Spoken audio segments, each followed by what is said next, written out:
You are not your pain. You're so much more than your pain. Your pain is just a part of the journey.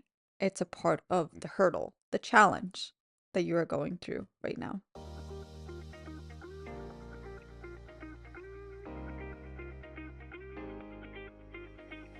Welcome to the Pelvic Power Podcast. My name is Penny, and I am the host of this lovely space. I am a pelvic floor yoga teacher who teaches people with pelvic pain how to use movement, breathwork, and body awareness to ease and manage their pain while living a pleasurable life.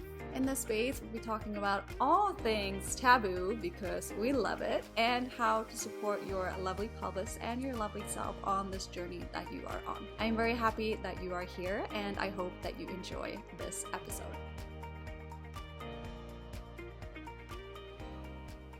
Welcome back to another episode of the Pelvic Power Podcast. I am so happy that you are here today. How are we feeling? How are we doing? What is happening? And whenever someone asks you the word, or whenever someone asks you, how are you doing? I challenge you this coming week to answer it with anything else besides good or busy. See if you can find any other word to explain how you are actually doing. I feel that sometimes we say it out of like we're automated, like we always do it. It just comes to us saying, "Oh, I'm good," or we're saying it as a protect mechanism. I've noticed that within myself. That's why I'm talking about this right now. I've noticed that within myself that sometimes I use it kind of like a shield to protect myself from the outer world, which is totally fine. And with some people, you have to do that. But I do encourage you to just investigate a little bit, play around with it. How are you actually feeling? So when I ask you that question today, how are you actually feeling? Can you think about it a little bit? How am I actually feeling right now? I'm feeling energized. I am feeling hopeful. I am feeling I'm I'm ovulating. Well, not really. I'm still in my follicular phase, but I'm about to ovulate this week, so I'm feeling pretty freaking fantastic. If you were to ask me the same question again in 2 weeks, let's do it and let's see how I'm feeling. But I'm feeling hopeful. I'm feeling magnetic. I'm feeling powerful. How are you feeling right now? Are you feeling hungry? Are you feeling tired? Are you feeling a little bit sore? How are you feeling right now? Just start to pay attention. And then with the people that you actually feel like you can let your guard down, where you don't have to keep a shield up, maybe use any other word besides good or busy, just to make life a little bit more fun, a little bit more interesting, a little bit more romantic, a little bit more Shazam. Yes, that's what we want. So, welcome back to another episode. This morning, I posted on my Instagram things that I did for myself last week as someone that lives with lichen sclerosis and overactive pelvic floor dysfunction. And I really like to pay attention to things that I'm doing for myself on every level of my being and not just zoom in on the condition itself. In case you didn't know that, hello, welcome. But we're not just zooming in on the condition itself. How can you actually support yourself on every level of your being and that will actually help your pain because you're going to feel again a lot more powerful, a lot more like yourself, like you're aligning, like you're heading towards something that feels in alignment with you. And I think I'm going to start doing this on Mondays going forward, just to like inspire you a little bit to see like, okay, what can I actually do for myself this week? What did Penny do last week for her pelvic pain? How can I maybe incorporate that, being a little bit more mindful of what I'm doing for my pelvic pain this week? So some things that I posted, or for example, I did plenty of walking. Nothing new there. Did pelvic floor yoga, nothing new there. But fueling my body with nutritious food, taking mindful baths. I've spoken about that on the podcast before. Seeing my athletic therapy, nurturing any injuries that I might have, or going to therapy, for example, going to see my osteopath. Like small things too that you may not think about that might be actually supporting your body, your being, so that you can live with less pain. For example, drinking more water, or I find a new way to drink water so that I can actually increase my water intake because that is great for your pelvic health. So just a little side note there, if you ever feel like, oh, I need a little bit of inspiration, I used to do what I did daily, but it was a little bit too heavy for me. And after I lost my friend, I kind of fell off that. And I'm just like, no, I'm gonna do what I did this last week to this past week to really support myself on my pelvic journey so that maybe you can find a little bit of inspiration, a little bit of motivation in things that you might be able to do for your pelvic pain this coming week. And one thing I do for my lichen sclerosis, I just came off the phone with Iris, the vulva moisturizer company, and they have a brand new packaging and they've updated a little bit. It's now called a vaginal moisturizer, so it's safe to use internally. I do have plans on having Dolores, the founder of the company, on the podcast, so we'll be hearing more about that. But if you haven't checked out Iris yet, I definitely recommend you doing so. I'll pop a little discount code in the show notes. You can try it out for yourself, see what you think, how it makes you feel. I really, really enjoy this moisturizer because it doesn't make my skin feel as sticky. And you know, with lichen sclerosis, you can kind of feel when the skin is sticky and it's kind of weird. It makes it feel more smooth, more pliable. So I definitely recommend checking out this moisturizer. Now that we have covered all of that, we're moving into today's podcast episode. The topic of this podcast episode is yet to be determined. We will see where we land on this. However, the inspiration from it or for it comes from a message that I got on Instagram. Let me pull up the message here. Okay, so whenever I get messages on Instagram or if I get any testimonials, I will never ever mention anyone's name ever out of privacy for them. Sure, it might help my business a little bit more if I actually use names of my students, but out of privacy for my students, for the people in my community, I will never name anyone unless they specifically said that I could do so. Just keep that in mind whenever you are sending me a message. If that inspires me to create a podcast episode from that message, I will never ever mention you by name. So if you have any questions, anything you'd like to for me to talk about on the podcast, you can always send me a message and I will create a podcast episode out of that message, perhaps. So let's dive into it.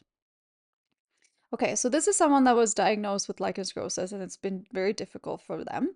And it has impaired their love life quite a bit. I feel like I will stay single forever. I don't want to make a guy live through this and keep my situation a secret from everyone.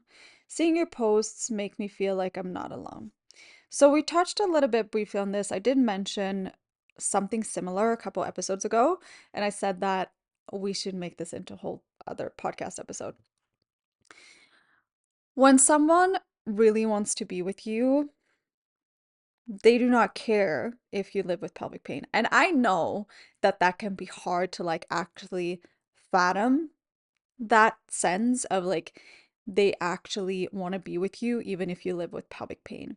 For us, the people who live with pelvic pain, our energy, our lives sometimes can just it just surrounds living with pelvic pain. Like that's what we know and we often attach our identity to that pain. And this is also something that we can bring in therapy into. So this is something that you can talk to your therapist about. But we often attach our identity to our pain. The person that you are with, they do not see that. They do not attach your identity to your pain. They are with you because they want to be with you. I was in a long-term relationship for about 6.5 years. And then I've been single for the past 2 years. And I have been dating a little bit. The thing is, the right person for you, they're not gonna care that you live with pelvic pain. And again, I know that this might be hard to understand, but it's just because we only see the pelvic vein. Right now, I'm sitting here. I have an LS tear. I have a tear on my lovely vulva, and it absolutely fucking sucks, and it's painful. It's so painful. And me living with that, yeah, it puts a strain on the relationship that I want to have with other people. But that's also work that I have to do myself. So the thoughts that I have about myself, the emotions that I have about myself, about my pain, I am doing a disservice to the other person of putting my thoughts, my feelings onto that person. They have their own thoughts and feelings and the way that they love me, the way that they want to be with me, the way that they want to care for the person that they are with. Those are their feelings, their emotions. Let them have that. instead of putting your insecurities, things that you are going through, onto the other person because you have no idea what they're thinking of. They are not living through it, they're living with you. They want to go through it with you because they love you. And I know that it can be really challenging to look at it this way, but it comes back to what kind of self-worth do you have? Are you actively working on your self-worth? Like this is something that I work on a lot. And it might be of different levels of what we're going through, relationships, business, how we look at our body. But the self-worth component, the self-love component is super important for every person, but it's specifically, especially if we live with pelvic pain because it's such a intimate taboo topic that we might be very scared of sharing with other people. And this, like I was saying, this is something that I'm still working on too. I am out here. I have a podcast that people listen to where I talk about my vulva, I talk about my pain. I have an Instagram. All people have to do if they are into me, if they're interested in me and they want to find me on Instagram, it's pretty easy. If they're in my area, they type in Penny Yoga Teacher, I will be the first one probably to pop up. And they're going to see everything. I am just out there. And that is fucking hard and it's vulnerable and it's exposing. I'm exposing myself on a very deep level and I am aware of that, but also because I want to do it and it's a passion of mine. And I'm driven by doing this for you. And also I have no filter as a human being, as a person, as people who know me personally know that I most definitely have no filter. And that's what I want to transpire on my Instagram too. But then this person that is into me, they're gonna know straight away that, okay, she has some sort of pelvic pain. If that's gonna deter them from liking me or dating me, and they are fucking not the right person for me. Definitely not. Because I don't want to be with that kind of person anyway that judges someone by that. And then the question is, do you want to be with someone that makes you feel like they are just living through it with you? No, you want to be with someone that's living with you through it. You are living through this journey together. You're living this journey together. It's not you and your pain, just you two holding hands because you've attached your identity to your pain, and then your partner is just like a little sidekick. No, it's the other way around. And we don't even want the pain as sidekick. It's you and your partner holding hands, walking through life together. And then a hurdle is your pelvic pain, but you're working through it together. And again, I am single right now and I have all the fears that you do sometimes. But it's about reprogramming, working on your self love, working on your self worth, trusting yourself, trusting that you are heading in the direction that you're supposed to meet the person that you're supposed to be with. It's about doing the work that you need to do for yourself right now so that you can actually be ready when you're meeting the person that you're supposed to be with. And sometimes, yes, I sit here and I'm like, am I ever going to meet anyone again? Like, is it just going to be me for the rest of my life? Like, even if that is the case, do I not want to have a juicy fucking life by myself? Yeah, probably. That's what I want. But then also think about all the people that stay in a relationship because they're scared that they're never going to meet anyone again and they don't even have pelvic pain and they stay in a relationship that the person that they're with is not worthy of them. Then add pelvic pain on top of that. You're staying with someone because you have pelvic pain and you're worried you're never going to meet anyone again. We don't want that. You got one life, baby, and it's your life. And it's an important fucking life to be lived. And you want to live it with someone that cares for you, that loves you for who you are, that sees you for who you are, that supports you for who you are. You are not your pain. You're so much more than your pain. Your pain is just a part of the journey. It's a part of the hurdle, the challenge that you are going through right now. I was listening to a podcast this morning and they were talking about, I often talk about being your highest self, working towards the person that you want to be. And they were talking about when you're calling in the person that you want to be with. So we're out here, we're dating. I'm in my mid 30s. I often say I'm pushing 40. People around me are just like, no, you're not. I'm like, Well, in my mind, I kind of am. But mid 30s, we're out here, we're dating. If you know what kind of person you want to be with, and this is what they were saying on the podcast, the person that you want to be with, are you that person that they would like to be with? Are you the person that they would like to be with? We're always talking about, okay, I want to be with someone that dresses nicely, that works out, that cares for their body, that eats good food, that nourishes themselves, takes me on a nice date. So you want that out of a partner. How are you showing up as that person? How are you showing up as that person for yourself? So if you want to meet someone that is supporting you through your pelvic pain, that is supporting you in this challenge, are you supporting yourself in the way that you want to be supported by someone else? It's really nice and amazing, and that's why we're here to have that significant other, your twin flame, whatever you might call it, your soulmate, to support you in it. But they're not supposed to carry you. They're not there to carry you through it. You have to carry yourself through it. So are you showing up for yourself in the way that you would like a partner to show up for you? Are you taking care of your body? Are you eating good, nutritious food that you know will support your body or heal your soul or whatever, whatever goal you have of when it comes to food? Are you loving your body the way that you would like someone else to love your body, to appreciate your body? Are you showing yourself pleasure in the way that you would like someone else to show you pleasure or give you pleasure? Do you even know your pleasure? We've spoken about this before. Do you know what you find pleasurable? Do you know what turns you on? Are you taking yourself out on a date? And that was a hard one. That was a hard one, especially if you're single. Are you taking yourself out on a date? Are you treating yourself as you would like a lover to treat you? And maybe this is a new concept for you.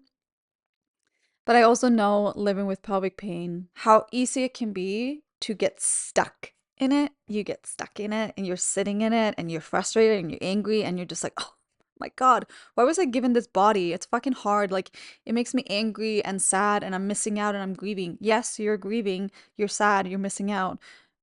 But see if you can actually let yourself move through it instead of getting stuck in it. If you're sitting and on the corner of a couch with the blanket around you, you're sitting there, you're eating a tub of ice cream, and you're so sad, you're grieving. Yes, you're grieving. What happens if you do that for 5 days straight?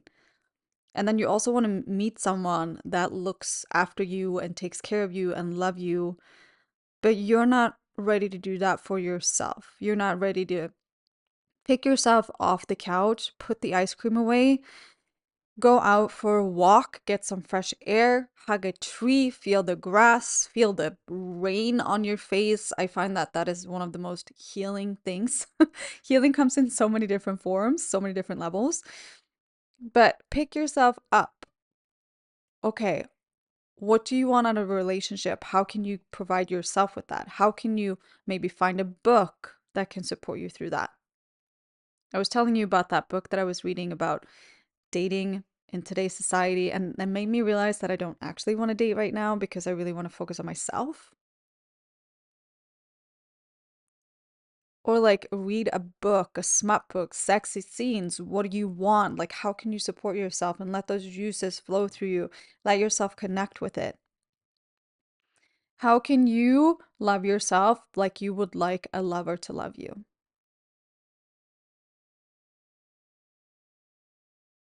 And I know that this concept might be foreign. That's okay. That's why we're here. That's why we're learning. And it makes it more fun. Makes it more fun to ask these questions, to dive into it, to connect more with yourself, to get you to know yourself better.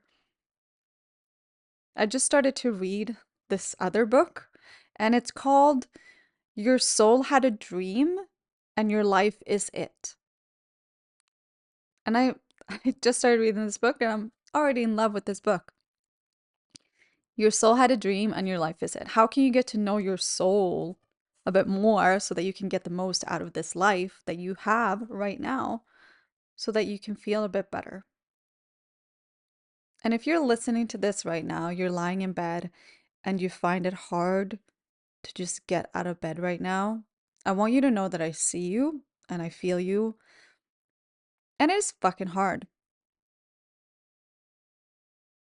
What is one thing, one little thing that you can do for yourself right now, that you can do for your pain that you're going through right now? That could be a belly massage if you're lying there. Belly massage, roll out your feet with a little tennis ball. That could be drink some water, get into child's pose, throw your legs up the wall. I'm just going to put it out there in every episode, throw your legs up the wall. Or sit at the edge of the bed, place your feet on the floor, and see if you can actually feel the ground beneath your feet. You can place your hands onto your belly, relax your belly into your hands, and just take a couple of breaths. Let yourself feel into your breath. Let yourself exist within your breath. I said that in a pelvic floor yoga class the other day, and one of my students said that she really resonated with that. Let yourself exist within your breath. How does it feel to exist within your breath? They say that the breath is the bridge between the body and the soul. No, I think I'm butchering that. They said that they say that the breath, yeah, is the bridge between the body and the soul. I think that's the way it goes. And I love that. I think it's beautiful. The breath is so powerful. So those are just some things that you can do for yourself right now. I hope that you enjoyed this episode. If you have any takeaways, feel free to send me a message. Keep in mind, we have our new bingo card coming out in 2 days because it's a new month. So head on over, download the new bingo card, and let's get into it. Do some things for yourself to relieve your pelvic pain, to support your being, to let yourself take up space, to let yourself live this life to the fullest, even if it's different compared to what you would have imagined or what you would have liked it to be. It doesn't have to look the way that society tells us it needs to look. Until next time, remember to look after your beautiful body. Bye.